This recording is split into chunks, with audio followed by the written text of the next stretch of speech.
Hello, and welcome to an Ohio Learns 360 family webinar. I'm Amy Jurovich from WOSU Public Media. We're here today to discuss the impact music can have on learning. Research shows that music can have a powerful impact on reading, memory, and attention. But does music actually make you smarter? Joining us for this discussion is Dr. Assal Habibi. She is a associate research professor of psychology at the University of Southern California. Dr. Habibi, welcome. Thank you. Glad to be here. Thanks for having me. And someone joining us for this webinar might not have the next Beethoven or Beyonce in their house, but research shows that there is a connection between music and education and doing better in school. So, does music actually make you smarter? Well, that's a really good question and so many levels to answer it. And how do we define smart? Define smart as academic achievement, doing better at school in terms of homework in math and science. Being smart in terms of being emotionally smart, like how you can connect with friends and family and your community. Being smart in relation to have better executive function skills. So this is something that we have been looking at. That's been kind of the base of my research for the past 10 years or so, following children as they learn music. And overall, and we can go into more details specific to each study, but what we have showed is that, yes, learning to play musical instrument, whether you're learning how to sing or whether you learn how to play an instrument, has a positive impact on all these domains of what we call smart. So both in terms of academic achievement, in terms of executive control and attention, and also in terms of empathy and compassion and prosocial behavior as the skills that we want children to have. Now, do you have to be good at playing the instrument, or is it just simply the exposure to the music? I think not necessarily. I mean, I'm sure that there's a relationship between the quality of production, but what we have looked at is simply children learning how to play an instrument and how to play instrument with others. So maybe just to give a little bit of context of this study that I'm talking about, we have been following children as when they were about 6 years old, right before starting elementary school, and systematically followed them as they went through their school, but also they have enrolled into a music program. This is a music program that is called Youth Orchestra of Los Angeles. YOLA is the education kind of arm of the LA Philharmonic. And what we have observed is that these children go to this music program. It's really not what we know as this typical conservatory, very high intensity training. It's a very fun music program. They all learn to play instruments, but they learn how to be together, how to form a community. And really just the act of picking up an instrument, learning how to read notes, translate these abstract symbols into meaningful sounds, and being able to control your body movement and motor system to correct the sound that comes out of your instrument, to pay attention to others, to see what they are doing, to listen carefully. All of that, it seems that there are contributing factors in terms of what makes one be a better musician, but also contributing factors to these skills that we think you don't necessarily go to music lessons to learn, to be more attentive, to have better memory, to have better executive network of planning and decision making, but we see positive impact in all of these domains. And you mentioned that your work with the Youth Orchestra, you are starting following the kids at 6 years old. Correct. How long are you planning on staying with them? I mean, this is still an active study, right? This is an active study, although we are not bringing them as frequently. So the first 7 years of their life, they came to my lab every year with their parents. We did a very comprehensive battery of testing that also included brain imaging, because we wanted to know not only what are the behavioral outcomes of their behavior, but what is it about the changes in the brain, the neuroplasticity underlying change in behavior, whether we see changes in the emotion network of the brain or the language network of the brain or the attention and memory and executive network of the brain. So at the first 6 to 7 years, we had them come in every year and did about 2 days of full testing. And it was very grateful for all the parents to put the time and effort to help us gather this very rich data set. Since then, now we've just been in community. We are kind of checking in with them once a year to see where they are, whether they're continuing with their music. Our plan is to do another round of data collection when these students are at early high school years, just to see, because, for example, one of the impacts that we see that may be interesting for your audience is impact and positive impact of music learning on what typically in a family setting we'd call impulse control, being able to inhibit yourself from doing something to do something immediately for a better reward in future, showing up to class so you learn something, practicing so you can then show the piece that you practiced and the piece that you can play. So all of that is kind of under this category of impulse control and inhibition. And what we've shown is that children who have had music training in our music group tend to do better on some of these tasks of inhibition and impulse control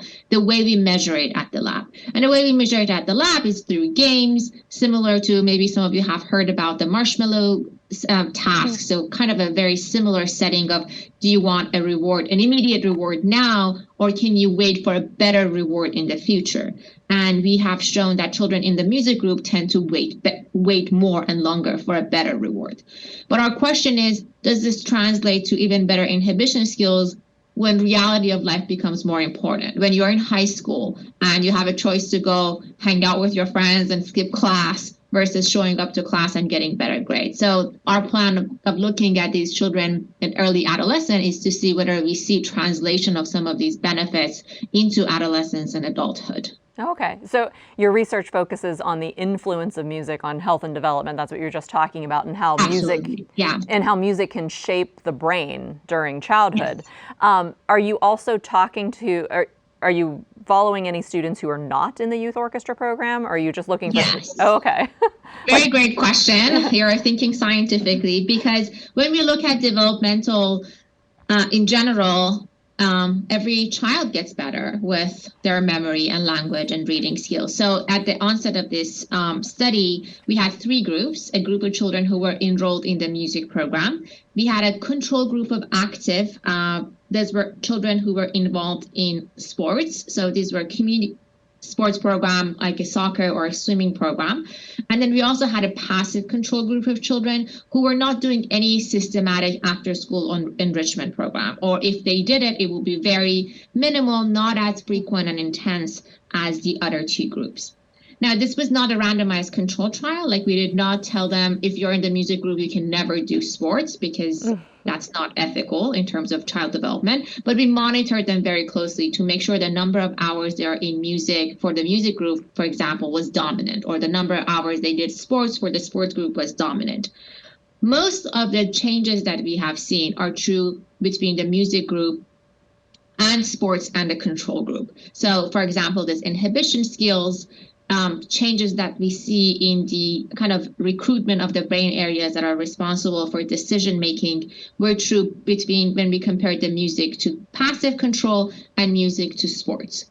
The differences were smaller when we compared music to sports. And I think part of that is coming from this child development is a wholesome activity. So it's not that sports is better than music. A child probably needs more all interaction and all kind of exposure to sports, to arts, to different types of arts. So we saw some benefits that were just exclusive to music training. For example, language development, kind of like speech processing.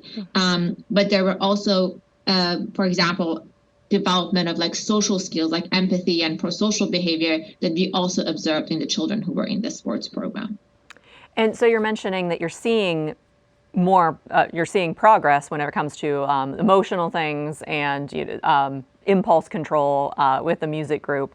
Are you seeing anything when it actually comes to the academics? Are students who are involved in music reading at a higher level or doing math better than others?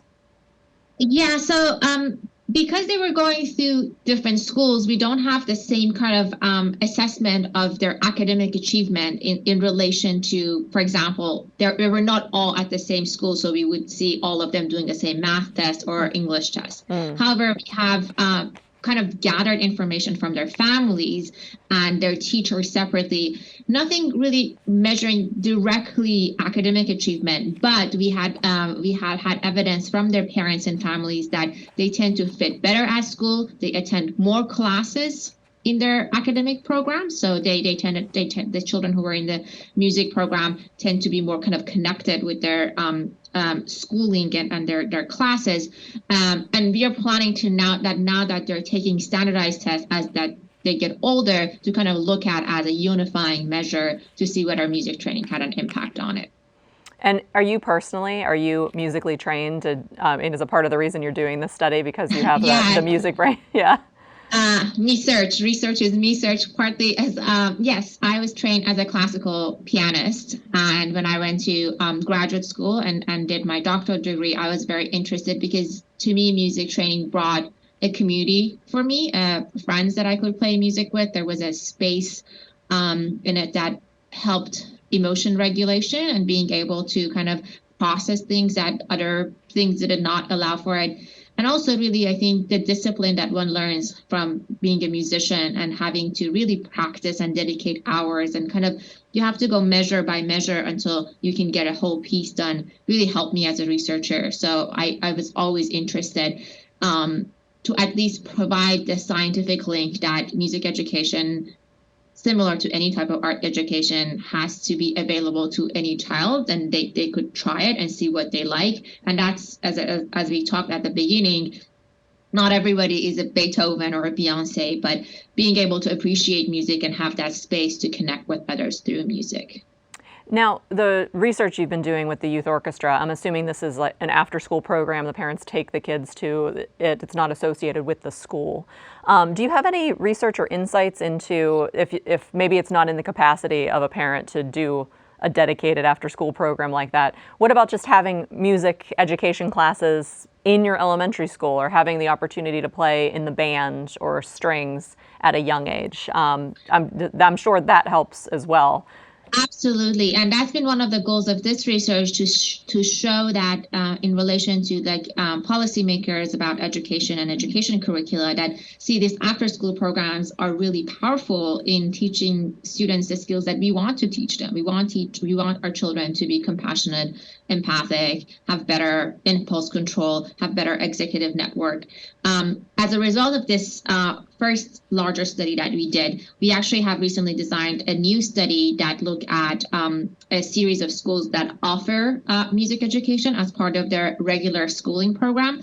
And we are comparing that to schools that do not, and wanted to really show that even as part of regular school education, if music is provided, that still makes a difference, and kind of push for availability of music education as part of our regular curriculum. Like, I am obviously a scientist and trained in science, but I do think that being able to think differently about things is a creative thinking, given when it comes to science and problem solving. Music learning really allows for that. And if we just throw out music as kind of this thing that is not important when budget cuts come around, I think it's short-sighted given all the evidence of positive impact that we see with music. And even that, I mean, I think some of the parents, I get a lot of questions in terms of like what I can do in terms of music training with my child. We don't have time or resources. Our school doesn't offer music. And I kind of always want to emphasize that playing music is a human trait that's been with us in our evolution for many years.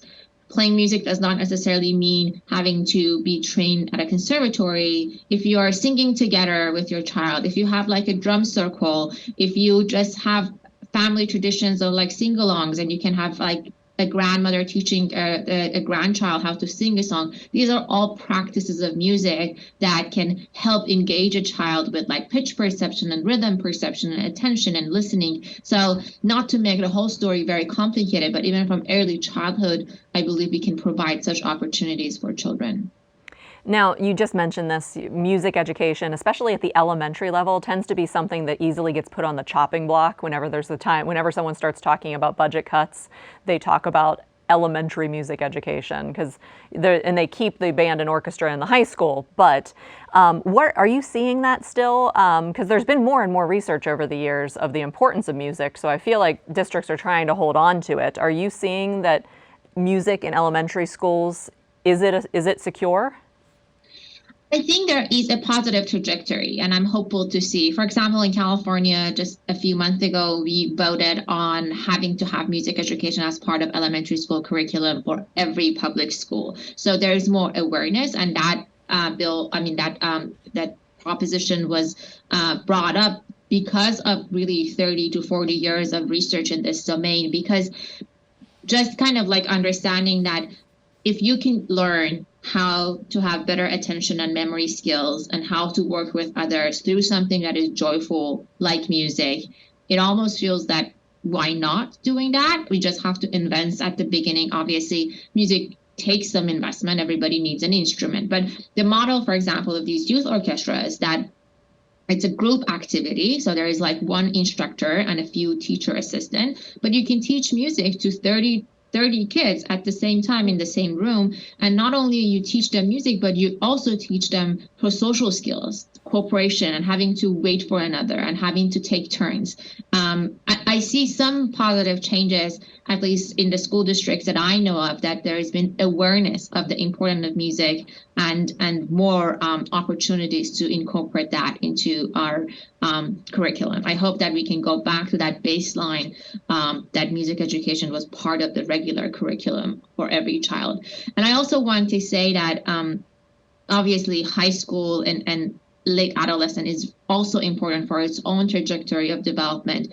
But neuroplasticity is really strong in early childhood, things that we can make a difference. So, for example, some of the things we've seen with music learning in this group is enhancement of auditory skills, pitch perception, rhythm perception, and these kind of skills engage brain areas that are important for any auditory kind of activity. This is language, this is speech, this is communication. And if you can increase these abilities, like if you can tell, for example, from a communication, if somebody is upset or if somebody is sad, because you're better at positive perception, it puts you higher in the trajectory of your development and success in society. So I think awareness and mindfulness of like intervening at that young age when the brain is really ready for take changes is an important thing to consider. Well, and another thing to consider about music in elementary schools is that idea of recruitment and retention. It's harder to convince, probably, I'm assuming, it's harder to convince a 13-year-old to pick up a violin for the very first time. But if they held one when they were 9 in 4th grade, then maybe they'll stick with it. Are you seeing issues with recruitment and retention if it doesn't start at a young level? Not directly as you're asking, but I see that some of there is more dropouts when some of these kids tend to get older from the music program if they don't have a sense of belonging, because we've been surveying a lot of different music programs and to see over years how many students they can retain. One unique thing about this youth orchestra, the YOLA program that we work with, is that they sort of create a community, and I think that's one of the reasons that they're very successful in retention and keeping the children in the program, because the program is so intense. They go 4 days a week, 2 hours a day, but it also is a place to be. So they have a very high rate of keeping them. But I see that across different programs, some programs tend to recruit children when they're like 6 or 7, but if they don't kind of create that sense of belonging, there are some dropouts around the ages that you're describing, 10, 12. Well, I didn't realize that 4 days a week, 2 hours a day. Yes. That's a lot. Do you see, is it a program that's accessible for everyone? Because I could see certain social and economical reasons that parents aren't able to get their kids to a place for 4 days a week. Yeah, so a very good question. The program is targeted and geared towards lower socioeconomic status. So zip codes that typically do not get music education as part of their public schools, and families have to be around a certain income level to be able to enroll into the program. So really providing this opportunity for children who would typically not get it. They cannot afford going to a private music lesson.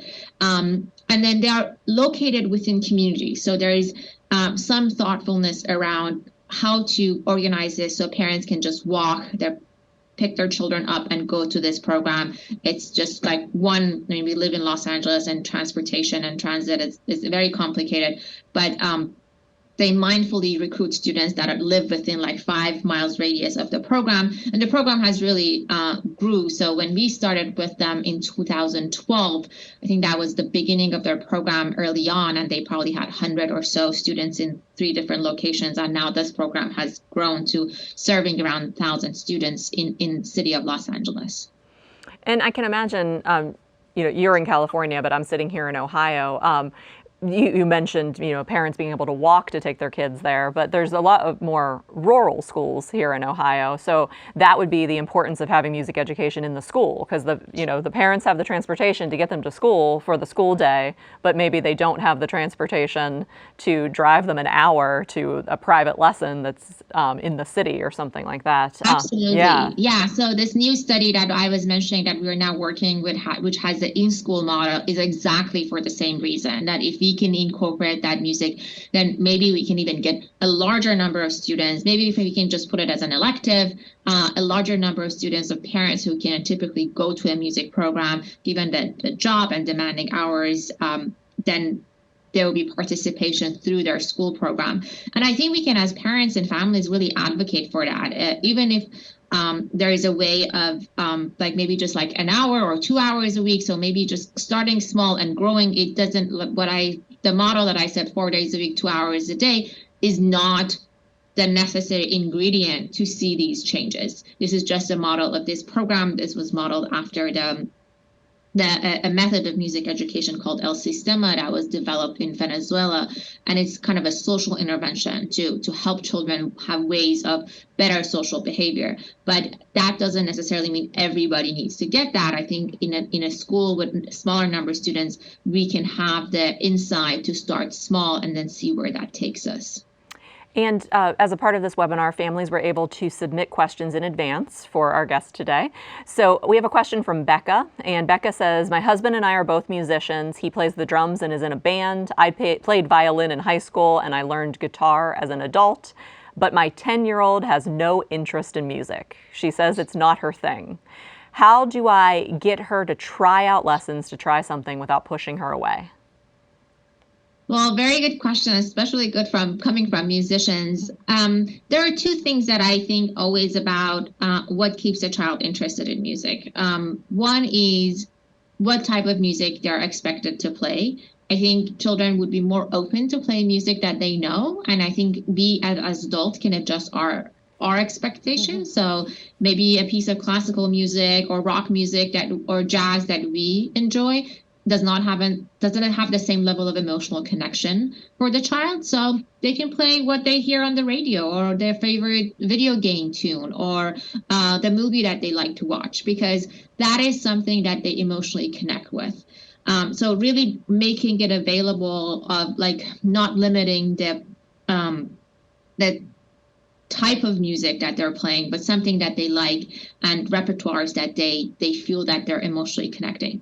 And then one other thing that I observe, especially with Yola, is opportunities for performance, and having children experience pride and a sense of accomplishment. So the students in this program that I work with get a lot of opportunities for performance, and not necessarily because they are really, really at a level that we think they're musically so high that they should perform, but even the small amount that they know there's a performance for them scheduled, so their parents, their community can come, and they feel a sense of accomplishment and pride that goes with playing music. And I think that opportunity to really be praised and be recognized for the effort, not necessarily for the outcome of how quality is good or bad, but for the effort that they're putting into this, can give them motivation to continue. And also playing with others. I think I was a trained pianist, and I always say piano is a lonely instrument until you get very good at it. Then people want to play with you or have you as a duet or accompanying.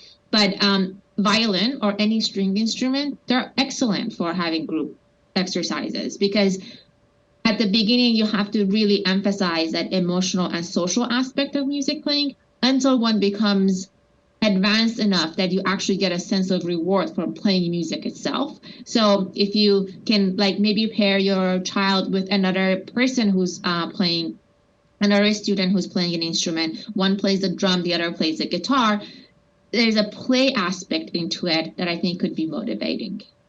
And do you have any experience with, related to Becca's question, rather than picking up a musical instrument, if your child is not interested in that, maybe the idea of singing or joining a choir, Yes. that could be a part of it too. That's a different type of instrument, and it doesn't require it. You have it right there. Yeah, no, I think choirs are extremely powerful way to get children and individuals involved in music. I think a lot of programs, actually, I see a lot of conservatory and music programs start children with choirs. And the singing is like having, as you said, instrument with you and carrying it with you. It allows for the same kind of structure of learning rhythm and pitch and turn taking and controlling movements. So I think if there is a way to enroll a child in a choir, and then maybe their interest peaks, like they see a pianist as part of the choir and they want to play the piano. Choirs are very powerful. Community choirs are very powerful. And even like pairing, like maybe there is a community choir of older children and then like older adults, and one can just go and observe and understand the mechanism of that. That's a very good way to get children involved in music. And another question that we had that was submitted in advance is from Jennifer. Jennifer says, our elementary school only has a part-time music teacher, and band is only offered in the 5th grade. So how can I help the program grow? Is there anything that a parent can do to help? Well, I understand the realities of budgets and budget cuts, and I know that teachers and principals and really all educators work so hard and really with the limited resources that they have. But maybe as a parent, maybe organizing with other parents, kind of discussing the reality of research that is out there in support of music. If there is maybe a direct link that needs to be drawn from, see if children learn music, it also has impact in their social behavior, in their way that they interact with others, in their emotional state. Kind of advocating for the need for music, so music is not just seen as the fun time, but actually has some impact on other behavior. That could be helpful if maybe a parent is a musician and can volunteer some hours to provide that. But the way that I've been talking with school educators and principals is really providing the research and say, here are the changes that we see. It's not only anecdotal. These are scientific studies that have been published in highly impactful scientific journals. Not only we see behavior change, but we actually see the biology of the brain changes. You have this information based on that and the outcome you want to see in our students, what adjustments one can do to make that happen. Yes, and I don't know, the question that was submitted, I don't know why they only have a part-time music teacher versus a full-time, but the idea of the focus at school, relying a lot on STEM, science, technology, engineering, and math. Especially in recent years, there's been a more intense focus on reading and math activities and, testing the students, making sure everyone is up to where they should be, especially in reading and math. Are you seeing that the arts, music in particular, becomes a lower priority because of this emphasis on either STEM or the focus on the need for reading and math? Yeah, I'd say that trend maybe started for us to see changes. The first time I saw the word STEAM instead of STEM, that has the additional A for arts in the spelling, was about maybe 5 years ago, of this recognition of art education being important and relevant. And I think kind of really we have looked at, in my data of music learning, specifically with language development and speech processing and perception of speech in noisy environment. There is really good work that's been shown in relation to music training and reading ability, especially for children with dyslexia, and how learning music can help. So I think if we can just kind of connect the dots, there's a lot of information out there. Time and resources are limited, but if we can use music as a way of strengthening some of the pathways in the brain that allows for even learning better math and science, I think that's a useful and insightful intervention to have early on. Yeah, and I feel like what you mentioned, that STEM being turned into STEAM in recent years, is important, and it shows that arts advocates are out there and they're, emphasizing to add that A in there. But that I've also was reading, that's a different way to, if your student is struggling with reading or math, sometimes turning it into an arts activity can help them learn it. Have you seen that too?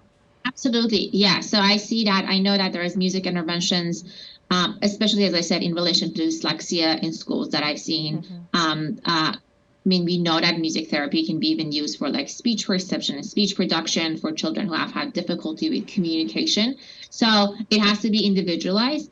And I think partly I take responsibility as a scientific community of it's our responsibility to also communicate what we find to educators. And that's kind of not the traditional way for us to communicate. We are used and trained to publish in science journals. But I think as this conversations like this today take more shape and we are more used to sharing our data, and I'm happy to send the link to my laboratory and all of our publications that are freely available on my website to your audience.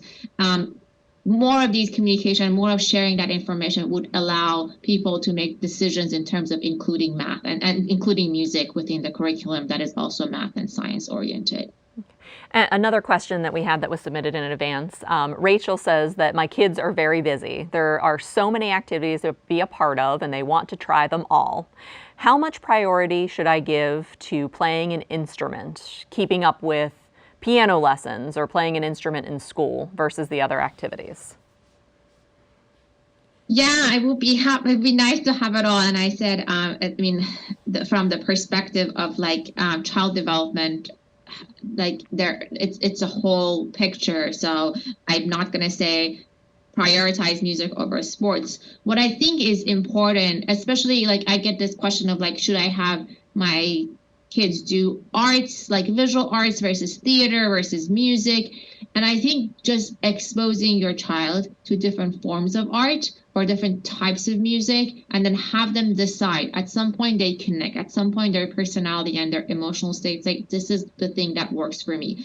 And yeah, maybe a child starts on the piano and they just really do not like piano, and they just pick up a clarinet and clarinet is their thing. So I know that parents are very busy and their time is very short and limited between jobs and family duties, but having also the flexibility to taking your child to different like performances. Maybe you can just go to a community music performance that has jazz, or another one that has country music, or another one that has classical, and having that exposure for your children to see which one they like better. And then have flexibility to change that. But I completely understand time is limited, especially they're like so busy at school. I would say including music, even a little bit of it, is probably really powerful. And as they get older, they can prioritize for themselves what is important. And I'm not sure exactly how the pandemic impacted your research. I'm sure it did, because it impacted everything. But during the pandemic, the music was an outlet for many students. They had their instrument with them at home. Are you seeing that continue, the way that it helped students get through that troubled time?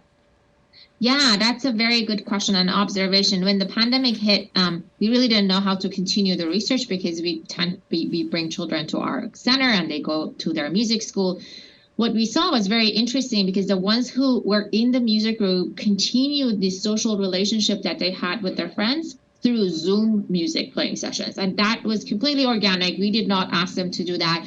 But as we went and we do this like 6-month checkup with them, how are you doing socially? How are you doing emotionally? What are the activities you are doing? What we observe is that the ones who have had music since childhood, since they were 6, and by the time the pandemic hit, they're around age 12, 13, they use music as that toolbox to respond to the stress. So one of the thoughts that I always have is that it'd be nice as a society if we could go wipe stress and poverty and all of that from every child's life, but that's not possible. But what can we give them, these children, to respond to stresses better and to regulate their emotion? And it was very nice to see that evidence of the ones who have had music as their background, as their foundation. They relied on music for kind of filling that gap of not really having social interaction. And they really came up with the ways of connecting with their friends from the music program through their music. Yeah, have you seen, or can you talk about how music helps with social skills? There's, especially at the elementary age, some social skills were missed during those turbulent couple of years. So you mentioned this way earlier in the conversation, but music does help with social skills?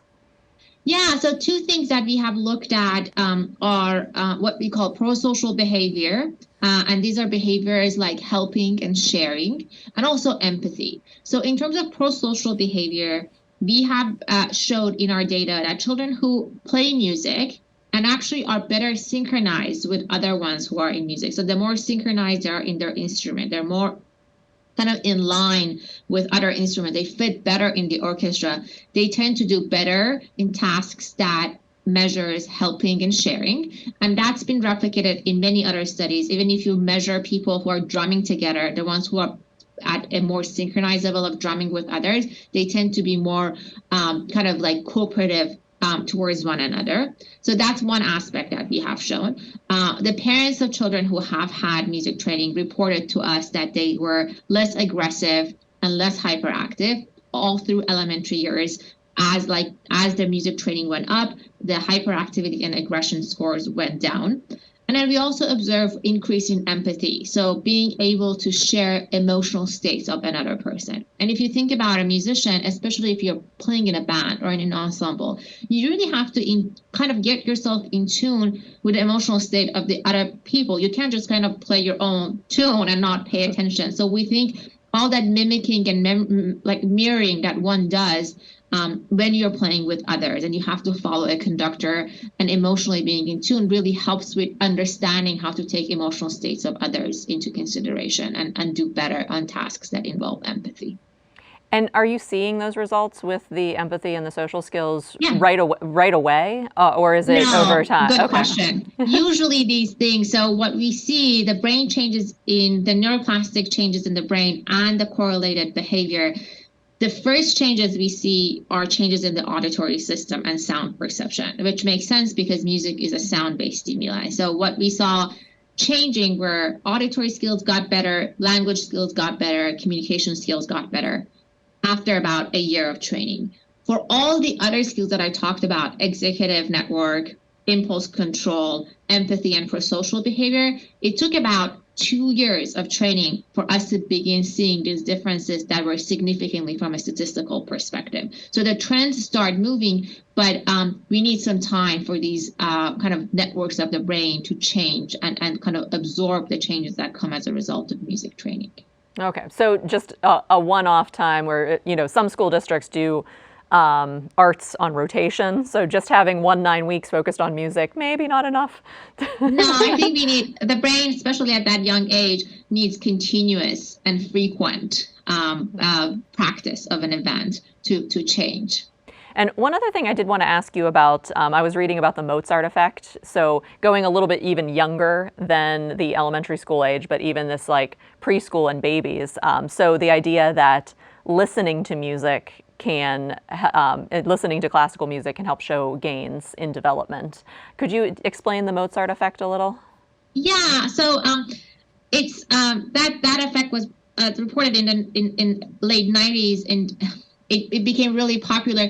And there's been a lot of replication of this study, and it's not necessarily Mozart that does that. It's really a music that you can emotionally connect with. So if your family has different background music, that the kind of like traditional music that you listen to, if you are from another country, what the music is important to you, what that study showed is that listening to music, especially for that study they did Mozart, has an ability to make you more attentive because it probably like wakes you up and it just kind of like makes you more alert.